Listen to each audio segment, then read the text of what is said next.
तो हेलो नमस्ते दोस्तों, मेरा नाम है मोहम्मद आफ्ताब, आप लोगों का बायोलॉजी टीचर। आज मैं लेके आया हूँ जीव विज्ञान के विभिन्न परीक्षाओं में पूछे गए प्रश्न, है ना। तो मैं आज आप लोगों को करवाने जा रहा हूँ क्वेश्चन नंबर 1 से लेके क्वेश्चन नंबर 10 तक, और इस पूरे सीरीज़ में मैं कराऊँगा टोटल आपको 700 से 800 क्वेश्चन। और इस सीरीज़ में बने रहने के लिए आप लोग हमारे चैनल को सब्सक्राइब कीजिए, लाइक कीजिए, ठीक है, और एक प्यारा सा कमेंट कीजिए। देखिए, तो सबसे पहले हम क्वेश्चन नंबर 1 पढ़ते हैं कि किस रक्त वर्ग के व्यक्ति सर्वदाता यानी कि यूनिवर्सल डोनर कहलाते हैं, है ना। तो यूनिवर्सल डोनर कौन कहलाते हैं? तो ये जैसे ए बी ब्लड ग्रुप है, देखिए 4 टाइप के ब्लड ग्रुप होते हैं। कितने टाइप के होते हैं? 4 टाइप के होते हैं। एक होता है ए, एक होता है बी, एक होता है ए बी, और एक होता है ओ। जो सबसे रेयर ब्लड ग्रुप है वो होता है ओ नेगेटिव। सबसे रेयर ब्लड ग्रुप कौन सा होता है? O negative.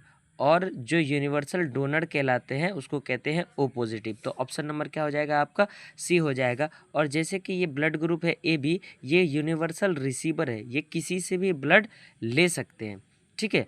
और ओ पॉजिटिव जो है वह अपना ब्लड किसी को भी दे सकते हैं, लेकिन यह ब्लड जो है सभी से ले नहीं सकते। अगले क्वेश्चन की ओर बढ़ते हैं कि संतरे किसके प्रबल स्रोत है? तो संतरा में क्या पाया जाता है? विटामिन। कौन सा विटामिन? विटामिन सी, ठीक है। चलिए अगले क्वेश्चन की ओर बढ़ते हैं, जैसे कि पालक के पत्ते किसके प्रबल स्रोत है? तो पालक के पत्ते में 2 चीज़ें पाई जाती हैं, एक होता है विटामिन ए और दूसरा होता है आयरन। लेकिन अगर आपसे प्रबल स्रोत की बात करें तो मारना है आपको ऑप्शन नंबर बी, यानी कि आयरन। अगर आयरन ना दिया हुआ हो तो आप विटामिन ए भी मार सकते। देखिए, जैसे अब अगले क्वेश्चन की ओर बढ़ते हैं, हवा से परागण को क्या कहते हैं? परागण मतलब होता है पॉलिनेशन, यानी कि पौधों में नर युग्मक तथा मादा युग्मक का मिलना ही क्या कहलाता है?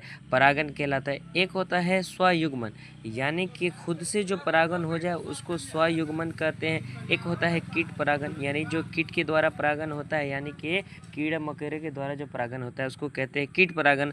तीसरा ऑप्शन है वायु परागण, जो वायु के द्वारा परागण होता है, यानी कि जो हवा के द्वारा परागण होता है उसको क्या कहते हैं? वायु परागण कहते हैं। एक होता है पक्षी परागण, जो पक्षियों के द्वारा परागण होता है उसको क्या कहते हैं? पक्षी परागण कहते हैं, ठीक है। अब अगले क्वेश्चन की ओर बढ़ते हैं दोस्तों। तो निम्नलिखित में से कौन सा युग्मक सही सम्मेलन नहीं है? तो सही सम्मेलन कौन नहीं है? चंदन काष्ठ पौधा जो आंशिक मूल परजीवी, ये बिल्कुल परजीवी होते हैं। मैं आपको समझा दूं कि परजीवी क्या होता है।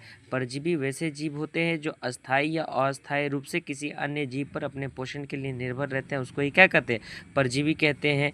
ये कसकुटा, कसकुटा मतलब क्या होता है? अमरबेल, अमरबेल भी कैसे होते हैं? परजीवी होते हैं, है कि नहीं। अगला क्या है? नेपेंथिस, नेपेंथिस को कीटभक्षी पौधा भी कहा जाता है, जो कि कैसे होते हैं? मांसाहारी होते हैं। अगला क्या है? छत्रक, है ना। तो छत्रक मतलब होता है मशरूम। मशरूम क्या स्वपोषी होते हैं? अपना भोजन खुद बनाते हैं? नहीं, ये होते हैं सेप्रोफाइटिक, यानी कि ये अपना भोजन जो है सड़े गले पदार्थों से प्राप्त करते हैं। जो कौन? मशरूम।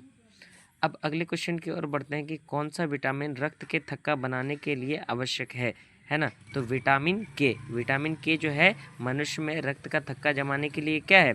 आवश्यक होता है। अब अगले क्वेश्चन की ओर बढ़ते हैं दोस्तों। तो सूची 1 को सूची 2 में मिलाना है। जैसे कि यहाँ पे 4 ग्रंथि दिया हुआ है और इससे रिलेटेड कुछ बातें दी हुई हैं। तो ये जो एड्रीनल ग्रंथि है, यह इसके द्वारा क्या स्रावित होता है? हार्मोन स्रावित होता है, जो किसको नियंत्रण करते हैं? गुस्सा तथा डर को। एस्ट्रोजन, यह भी एक प्रकार का हार्मोन है जो सिर्फ किस में पाई जाती हैं? महिलाओं में पाई जाती हैं, ठीक है। चलिए देखते हैं अब अगला इंसुलिन। तो इंसुलिन से किसका संबंध होता है?